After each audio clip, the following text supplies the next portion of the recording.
ہارون صاحب، انڈیا سے متعلق ایک خبر آئی ہے، یقینی طور پہ کوئی بھی مکاتب فکر نہیں چاہتا کہ اس کے چالی اس کے پیروکار اپنی جان کی قربانیاں دے دیں۔ گرو بلدیو سنگھ صاحب کے متعلق خبر آ رہی ہے کہ وہ کورونا کا شکار ہوئے اٹلی اور جرمنی میں، وہ بھی تبلیغ کرنے گئے تھے، سکھ ہیں، بہت بڑے گرو مانے جاتے ہیں، تو واپس آئے، انہوں نے بھی ایک اجتماع کیا، 15,000 لوگ اس اجتماع میں شامل تھے، وہ تو جان کی بازی ہار گئے۔ اب جو 15,000 لوگ تھے ان کو کوارنٹائن کر دیا گیا انڈین گورنمنٹ کی طرف سے۔ میں بتاتا ہوں انڈیا کی صورتحال کو، میں دیکھا ہے آج اسی پہ بات کر لیتے ہیں، کنٹینیو پھر کرتے ہیں، پھر بریک سے واپس آ کے بھی اس کو کنٹینیو کریں گے۔ دیکھیے نا، انڈیا میں اس کو لائٹلی لیا گیا، بلکہ بعض چینلز نے کہا کہ پاکستان بڑی مسرت سے کہا پاکستان تباہ ہو جائے گا کرونا سے۔ اب انڈیا کو جو تھریٹ ہے، ایکسپرٹس یہ کہہ رہے ہیں وہ پاکستان سے کہیں زیادہ ہے۔ اچھا، ایک تو سائز بڑا ہے آبادی کا، لیکن ہماری دعا یہ ہے اللہ انہیں محفوظ رکھے۔ پڑوسی اچھا یا برا اس کی حفاظت مانگ لو، کوئی انسان کوئی ہو، کوئی آدمی جو دنیا میں کسی کے مرنے کی آرزو کرنا وبا میں، پہلی بات تو یہ ہے کہ اگر وہاں 100% ہندو ہوتے تب بھی یہ سوچنا بڑی ہی پست انداز، بڑا گھٹیا انداز فکر ہوتا۔ اب تو ہمارے بھائی مسلمان بھی ہیں وہاں، بالکل، اگر وہ نبی ہوتے تب بھی وبا سے مر جائیں، یہ کیا بات ہوئی؟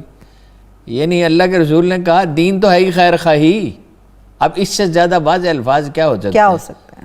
خیر خواہی، ویل وشر ہونا ہی دین ہے، الدین النصیحہ، دین ہے ہی خیر خواہی۔ یہ تو بہت ہی مذکر خیز بات ہوگی اس طرح سوچنا، یہ بغض و عداوت اور کینہ ہے، اور یہ اسلام میں اس کی کوئی جگہ نہیں۔ رسول اللہ نے مکہ میں قحط پڑھا تو سونے کی 500 اشرفیاں بھیجی، اور جس آدمی نے ایک نجد کا سردار تھا، مسلمان ہو گیا تھا، ان کے گندم کا قافلہ روک دیا تو آپ نے اسے میسیج بھیجا کہ مت روکو، جانے دو، ان کی مدد کی۔ مشرکین مکہ سے بدتر تو کوئی قوم اس دنیا میں نہیں تھی، کوئی گروہ انسانوں کا نہیں تھا جنہوں نے اللہ کے رسول کو شہید کرنے کا منصوبہ بنایا اور ایسے مظالم توڑے جس کی کوئی حد نہیں ہے۔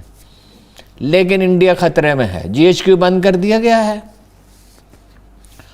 اور وہ اس طرح کر رہے ہیں 15 دن کے لیے گروپ، اور پھر 15 دن کے لیے دوسرا گروپ کام کرے گا۔ فی الحال انڈین GHQ کمپلیٹ بند کر دیا گیا، چونکہ انہیں زیادہ مہلت نہیں ملی، ملک کا سائز بھی بہت بڑا ہے جی، اور وہ ہجوم بہت جمع ہو گئے، جیسے یہ آپ نے بتایا 15,000، یہ تو بڑی حماقت کی حد ہے۔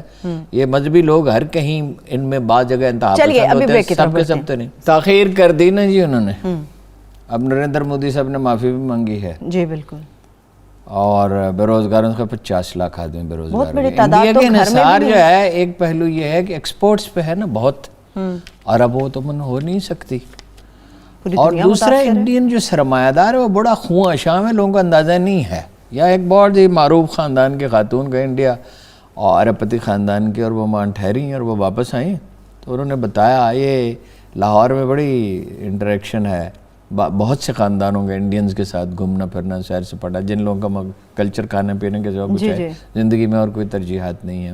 انڈینز نے انویسٹمنٹ بھی یہاں بڑی کی ہے، تعلقات کی، پیسے کی نہیں میں کہہ رہا ہوں۔ 10 سے 15 کروڑ آدمی منیمم انڈیا میں فٹ پاتھوں پہ سوتے ہیں، ان کا کوئی ڈاک کا پتہ نہیں، ان کے سروں پہ کوئی چھت نہیں ہے، ٹھیک ہے۔ پھر جھونپڑ پٹیاں اس کے علاوہ ہیں، بہت بڑی آبادی ان میں رہتی ہے، اور جو مقبوضہ کشمیر ہے وہ بہت خطرے میں ہے، اور اس پہ کسی کو خوش نہیں ہونا چاہیے۔ میں دہراتا ہوں اسے، نہیں بہت کلوز رہتے ہیں، فٹ پاتھ پہ جو آدمی ہے اس کا کیا بنے گا؟ وہ تو فٹ پاتھ پہ ساتھ سوئے پڑے ہیں، بڑا ڈیزاسٹر آ جائے گا وہاں پہ، خدا محفوظ رکھے۔ مطلب میں پھر کہتا ہوں کہ اسے اس کی خواہش تو نہیں کرنی چاہیے، انسان مرتے چلے جائیں تو اس میں کیا خوشی کی بات ہے۔ اور سرمایہ دار بڑا خواہ شام ہے، وہ کوئی ہمارے ہاں تو لوگوں نے آدھی تنخواہیں کم از کم دی ہیں، اور بہت کم کوئی ہوگا جس نے نہیں دی، وقت سے پہلے بھی دی ہیں، اور یہ بھی کہا ہے کہ جب جیسے حالات بہتر ہوتے ہیں واپس آ جائے۔ اپریل ہی ہے خطرناک، انشاءاللہ مئی میں تو سچویشن بہتر ہونی شروع ہو جائے گی، گرمی بھی پڑے گی، اور بھی فیکٹرز ہیلپ کریں گے۔ مشینیں پہنچ گئی، سکیننگ اب تیزی کے ساتھ کرنی چاہیے۔ مقبوضہ کشمیر میں دلچسپ صورتحال پر انٹرنیٹ انہوں نے کھول دیا، لیکن یہ بہت فرق اس لیے نہیں پڑا کہ وہ باقی چیزیں تو ویسی کی ویسی، لیکن سولجر ڈپریشن میں چلا گیا۔ ایک تو ہائٹ پہ خطرہ زیادہ ہوتا ہے، کرونا کا خطرہ ہائٹ پہ زیادہ ہے، وہ تو اب تو سارے ہے، یعنی ڈیٹا آنا شروع ہو گیا ہے نا، کہ جہاں ٹیمپریچر جو ہے اب 24 کہہ رہے تھے کہ 17 تک زیادہ خطرناک ہے، 17 تک ہائٹ پہ تو ویسے ٹمپریچر کم ہو جاتا ہے. اچھا تو ہائٹ پہ ظاہر ہے کشمیر وغیرہ میں ٹمپریچر کا مسئلہ ہے, وہ لوگ تو عادی ہیں اور وہ انہیں آبادی کی کوئی پرواہ نہیں ہے, لیکن وہ دوسری طرف سولجر 10 لاکھ سپاہی ہیں, روٹیٹ تو نہیں کر سکتے, یہ تو نہیں کر سکتے ان کو واپس بھیج کے نئے منگوا لیں, اتنی بڑی آرمی تو ہے ہی نہیں کہ وہ روٹیٹ کرتے رہیں. ہاں روٹیشن نہیں ہو سکتی, وہ تو تعداد اتنی بڑی ہے نا جی, وہ مسئلہ بن گئی ہے اور وہ گھبرائے ہوئے ہیں, اور اب وہ ظاہر ہے اس طرح سے یلغار بھی نہیں کر سکتے. تو وہ چونکہ بیچارے تھے, بندی تھے ایک طرح سے, جیلوں میں ہی تھے, گھروں میں بند تھے, تو انشاءاللہ وہاں نقصان کم ہوگا. بہرحال ان کی زیادہ ہے, اچھا اس وقت ریزسٹنس بھی زیادہ ہے. صحیح. اچھا سینیٹائزر کا بندوبست کر دیا گیا اور جناب ماسکس کا بندوبست کر دیا گیا, فوراً انسٹرکشن جاری کر دی گئی تھی بر وقت کہ ڈسٹنس رکھیں ایک دوسرے کے ساتھ اور غیر ضروری میٹنگز بند کر دیں. اس کا نتیجہ یہ ہے, اچھا جو سول خواتین تھی, کچھ سول خواتین بھی کام کرتی ہے اور سیویلین بھی کام کرتے ہیں جی اس کو میں, ان میں سے جتنوں کو ممکن تھا چھٹی دے دی گئی, جو دور سے آتے تھے انہیں چھٹی دے دی گئی, ان کی تعداد کم کر دی گئی, فوجی سب کے سب ڈیوٹی پہ جا رہے ہیں, یعنی کہ بھرپور احتیاطی تدابیر کر لی گئی. کوئی افسوسناک واقعہ اب تک نہیں ہوا. ویسے بھی وہ ڈسپلن کے عادی ہیں اور اللہ سارے ملک میں اسی طرح کی خیر و عافیت رکھے. آمین آمین. تو یہ اب خان صاحب نے ایک بہت اچھا کام کیا, مال گاڑیاں جو ہیں وہ تعداد میں بڑھا دی اور ٹارگٹ کیا ہے کہ طبی عملے کو جلد از جلد سامان فراہم کیا جائے گا اور یہ ٹیسٹ کٹس فراہم کیے جائیں گے. لوگ غلط کر رہے ہیں, تاخیر کر رہے ہیں, قطعاً نہیں تاخیر کر رہے ہیں, اور وہ کٹس بڑی آسانی سے دستیاب ہیں, تیزی سے دنیا میں اسمبل ہو رہی ہیں, آ رہی ہیں, اور کوئی بخل اس میں نہیں کیا جا رہا ہے. ویسے یہ آپ کو بتا دوں کہ خان صاحب نے پھر یقینی طور پہ شہباز شریف صاحب کو کریڈٹ دینا چاہیے, انہوں نے تجویز دی تھی کہ مال گاڑیوں کی تعداد زیادہ کی جائے اور اشیاء ضروریہ کی جو ترسیل ہے وہ مال گاڑیوں کے ذریعے ہونا چاہیے. ہم نے تعریف کی ہے کہ ان کی بات تجاویز یورپ اور امریکہ سے اگر آپ کمپیریزن کریں, صورتحال بدرجہ بہتر ہے. بہت سے عوامل ہیں, اس میں حکومت کی کارکردگی بھی نسبتاً اچھی رہی ہے. ڈونلڈ ٹرمپ کو پہلی دفعہ عوامی نامقبولیت تنقید, دیکھیں میڈیا تو پہلے ہی انہیں اسے ٹارگٹ کرتا تھا, اس لیے کہ وہ کچھ ضابطے کا کرینے کا پابند نہیں ہے, لیکن اب پہلی دفعہ عوامی تنقید کا سامنا ہے کہ اس نے غیر ذمہ داری کا مظاہرہ کیا, اور امریکی قوم میں اگر ہوش کی ایک رمق بھی ہے تو اس آدمی کو فارغ کر کے گھر بھیجے گی, وہ اس کو لیٹرلی لیتا رہا. برطانیہ میں کیا ہوا ہے, Boris Johnson, prince Charles, Germany کے وزیر خزانہ نے خودکشی کر لی ہے. جی جی بالکل, وزیر خزانہ خودکشی کر چکے ہیں, اتنا ڈپریشن آیا ہے. ٹھیک ہے, اچھا یہ ترقی یافتہ ممالک ہیں جہاں کے ڈیولپڈ سول ادارے ہیں, جہاں ہیلتھ کیئر سسٹم بہتر ہے, لیکن یہ کہ بھائی موت کا خوف بھی, مسلمان میں موت کا خوف اتنا نہیں ہوتا.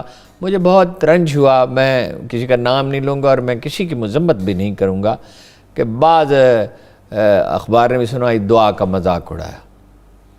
ساری دنیا میں جتنی ریسرچ ہوئی ہے وہ یہ کہتی ہے, کسی مذہب کے ماننے والے ہوں کہ دعا, ڈاکٹر یہ کہتے ہیں, اور اگر مجھے پہلے سے پتہ ہوتا, میں نے شام میں دیکھا تو میں کوئی ڈیٹا بھی ساتھ لاتا کہ دعا سے فرق پڑتا ہے, بہتری آتی ہے. وہ آپ کا اپنے رب سے کنیکشن جوڑ دیتی ہے. نواز شریف صاحب باہر جاتے کیسے ٹھیک ہو گیا, یہ باقی ساری تھیوریاں ہیں. ڈپریشن ختم ہو گیا نا. جب ڈپریشن ختم ہوتا ہے, جب آپ دعا مانگتے ہیں, جو آدمی واقعی سنجیدگی سے دعا مانگتا ہوگا, اکثر مسلمان اللہ سے مانگتے ہیں, کنیکشن اس کا تو وہ محسوس ہوتا ہے, اس کو کچھ دیر میں اس کو تسکین کا احساس ہوتا ہے, لگتا ہے کوئی پاس کھڑا ہے. پاس کیا, وہ شہرک سے زیادہ قریب ہے آپ کے. اچھا کیا دعا مانگنے والے یہ کہہ رہے ہیں, دعا کی تلقین کرنے والے, کہ آپ پرہیز نہ کریں, آپ علاج نہ کریں, آپ فاصلہ اختیار نہ کریں, آپ احتیاطیں نہ کریں؟ وہ تو سب ایک ہی بات ہے, سب کے لیے ایک ہی ہے, سب ایک ہی بات کہہ رہے ہیں. تو دعا سے نقصان کا احتمال کہاں ہے؟ اور مجھے دکھ پہنچا, ایک صاحب نے کہا کہ غیر مسلموں کی بنائی ہوئی ویکسین آپ کو استعمال کرنی پڑے. علم تو تمام بنی نوع انسان کا ورثہ ہے, 7-8 صدیوں تک سائنس میں ہم دنیا کی قیادت کرتے رہے ہیں, تو آج باقی قومیں ہیں, اس میں سیکھنے کی بات ہے. جو سیکھتے ہیں زیادہ, جو اس میں مغرب میں ہر چیز بری تو نہیں, جو چیز وہ اچھی کر رہے ہیں, سائنسی تحقیق کر رہے ہیں, علم کو فروغ دے رہے ہیں, مگر مغرب کا حال پریکٹیکلی تو آج اچھا نہیں ہے. ایک اور تجویز ہے, پاکستان کی صورتحال اس مغرب سے بہت بہتر ہے, جس کے آپ گن گاتے ہیں. ہاں بالکل آپ نے بات کی ہارون صاحب, علم کہیں سے بھی ملے, کوئی بھی اچھی چیز ملے اس کو adopt ایشیائی کرنا اقوام چاہیے. کی پرفارمنس بہتر ہے, فار بیٹر. کوریا, چین, سنگاپور, ایشیائی ممالک زیادہ بیٹر ہے, بدرجہ آتم وہ ان کی زیادہ اچھی حالت ہے. بیلجیم والوں نے ایک اچھی تجویز دی ہے اور اس کے اوپر انہوں نے نوٹ بھی کیا ہے. بہت سارے لوگ اس چیز کی شکایت بھی کر رہے تھے, ایون کہ ان پاکستان وہ کہہ رہے تھے کہ بہت ساری ایسی علامتیں ہمیں ظاہر نہیں ہوتی مگر ہم کرونا کے پازیٹیو نکل آتے ہیں, کرونا کا شکار ہو جاتے ہیں اس وائرس کا. بیلجیم کے لوگوں نے وہاں پر ٹیسٹ کیا ہے بہت سارے لوگوں کو, انہوں نے کہا کہ اگر آپ صرف پھیپھڑوں کا سکین کر دیں, آپ میں کوئی علامت بھی نہیں ہے, پھیپھڑوں کا سکین کرتے ہی آپ کو پتہ چلے گا کہ یہ پیشنٹ کرونا وائرس کی زد میں ہے یا نہیں ہے. تو نالج ہے, کہیں سے بھی آپ گین کر سکتے ہیں. وہ نالج تمام بنے نوع انسان کے میراث ہے. جو پہلا آدمی پڑھایا گیا آکسفورڈ میں وہ غزالی تھا, اور کانٹ نے اس کا ترجمہ کیا اور اس کا ریفرنس ہی نہیں دیا. مگر اس سے کیا ہے, لوگوں کو اگر علم پہنچا تو اچھی بات ہے نا. بالکل غزالی کا نام لیا یا نہیں لیا, تو علم تو تمام بنی نوع انسان کی میراث ہے, اور مغرب میں جو چیزیں اچھی ہیں وہ ضرور اختیار کرنی چاہیے. سائنسی انداز فکر ہے, ریزننگ ہے, دلیل ہے, اور یہ ہیلتھ کیئر ہے, اچھی پولیس ہے, جو بھی چیزیں ہیں سول ادارے ہیں, تو اس کو کس نے کہا ہے کہ انہیں اختیار نہ کرنا چاہیے.